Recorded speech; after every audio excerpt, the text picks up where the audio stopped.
The world gets its first full glimpse of the fairy tale princess. On this, a day the world has been waiting for. We're outside Westminster Abbey in London, the very spot where... What a moment of history for her. An estimated 1.9 billion viewers worldwide watched the most recent royal televised event, the wedding between Prince Harry and Meghan Markle.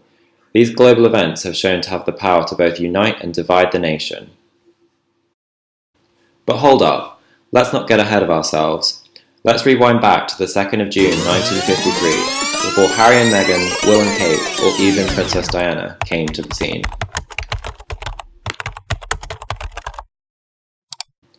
"27 million people in the UK watched the Coronation service on television, which outnumbered the radio audience for the first time in UK radio history. It was an event that marked the advent of mainstream British television as well as the modernisation of the monarchy. The coronation itself showed how the veil of mystery surrounding the royal family could be lifted in a public way. As Tom de Castilla said in an article for the BBC, the commoners had been invited in and given a front row seat. As this was the first look into the royal family, there had to be a level of construction surrounding the coronation.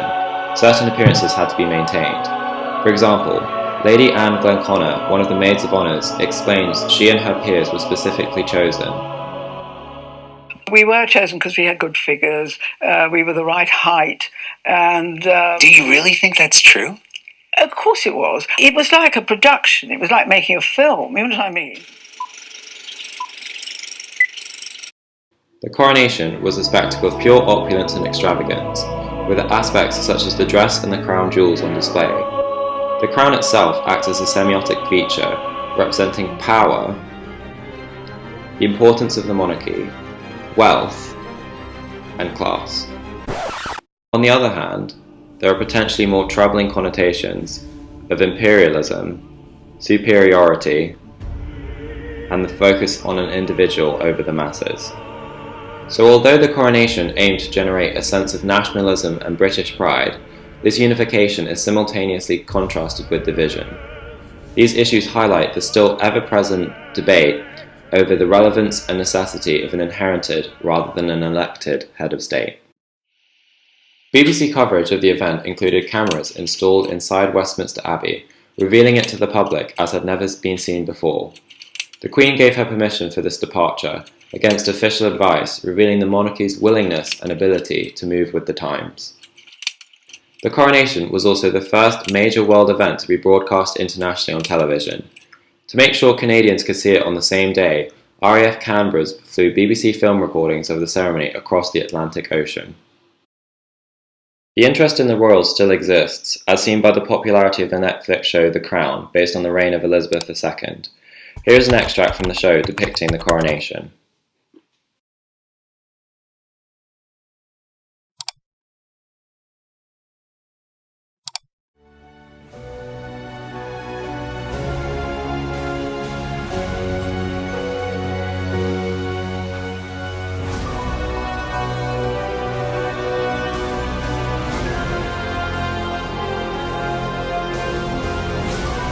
The show painstakingly recreated the coronation, as well as showing behind-the-scenes footage such as the actual anointment, and demonstrates the progression of TV through time by its impressive production value.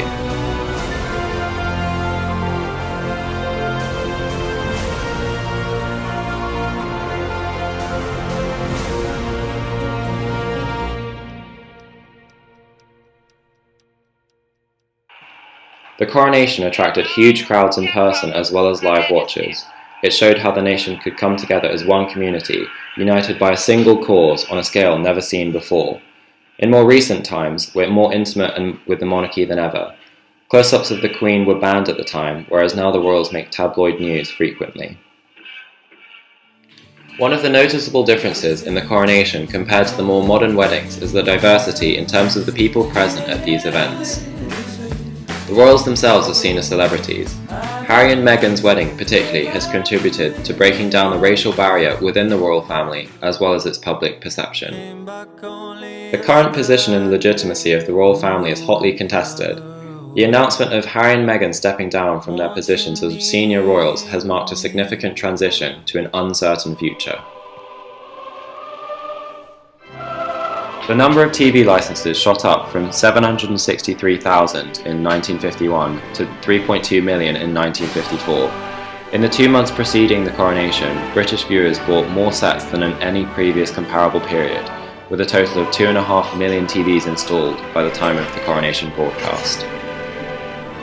Overall then, this event had the power to unify the nation in a new way through the innovative use of technology, yet it also highlighted the distinct disparity between the Queen and the royal family against the people witnessing her being crowned.